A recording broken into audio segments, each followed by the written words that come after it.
Cedar Falls, Cedar Rapids, Coralville, Des Moines, Mason City, Hartford, Oakville, Parkersburg, Waverly.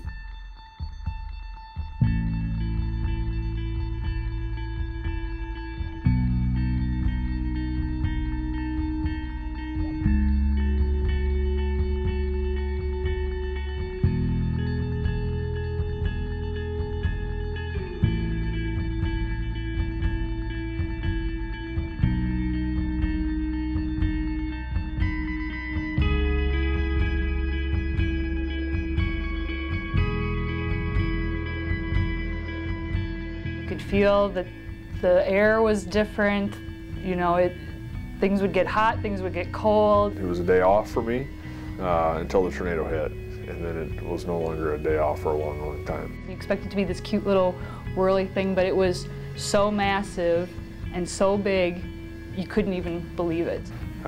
One of the most powerful tornadoes in United States history, basically categorized as an EF5 tornado. A very, very powerful storm.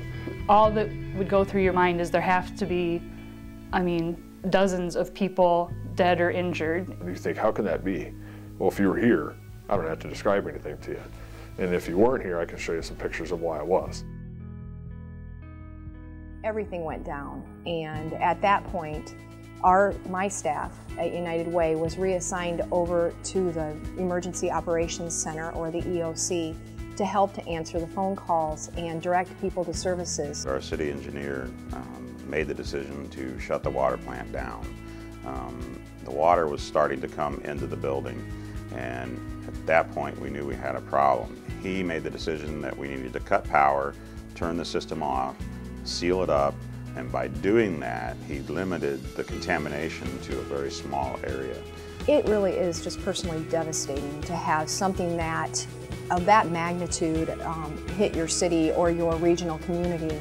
We'd already deployed all of our emergency personnel, and they were rescuing people with rafts out of homes.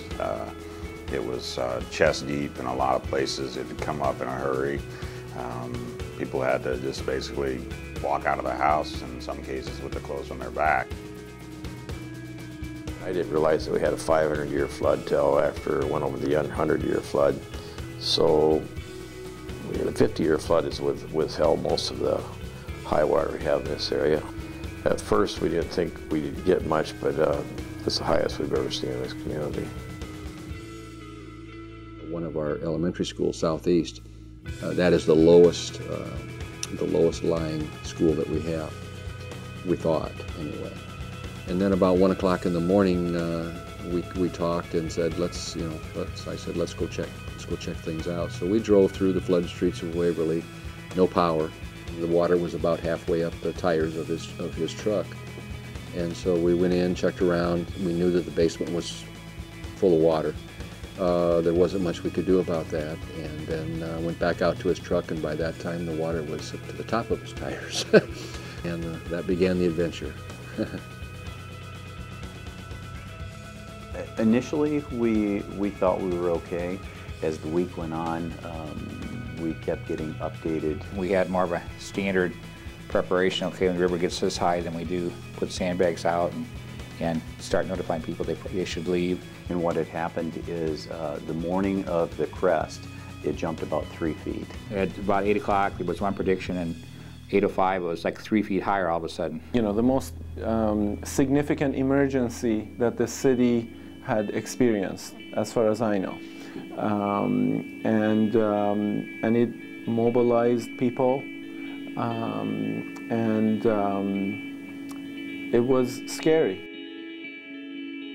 You know, we prepared for the worst flood that Cedar Rapids had seen in the past, which I believe was 1993. So that's what we prepared for. Now in 1993, our business, we had water trickle into our parking lot. We were watching the waters rise, and actually we were outside on the street. We used a hubcap that floated by to mark how the water was rising so we could tell if we were going to get inundated. This time around, instead of having a trickle of water creep up into our parking lot, in our parking lot stood 11 feet of water. being awakened at 2:45 in the morning with a call from emergency management that said, we're fully operational. And the whole city was black. It was just a weird, really eerie feeling to see that much water just sitting there still on a summer night. One of the few nights it wasn't raining and lightning and thundering, you know. And here's the whole city of Cedar Rapids just inky black and silent. Was the goofiest thing, just the weirdest thing I've ever seen. Because of our unique location here at the confluence of the rivers, we're watching the weather forecast from here all the way to southern Minnesota. We were hearing very consistently from the Army Corps of Engineers that they were going to have to go through what they call an uncontrolled release of water at Saylorville. Put all that together in 2008 was very foreboding by the time we came anywhere near mid-June, when we actually had the peak of the problem here in Des Moines.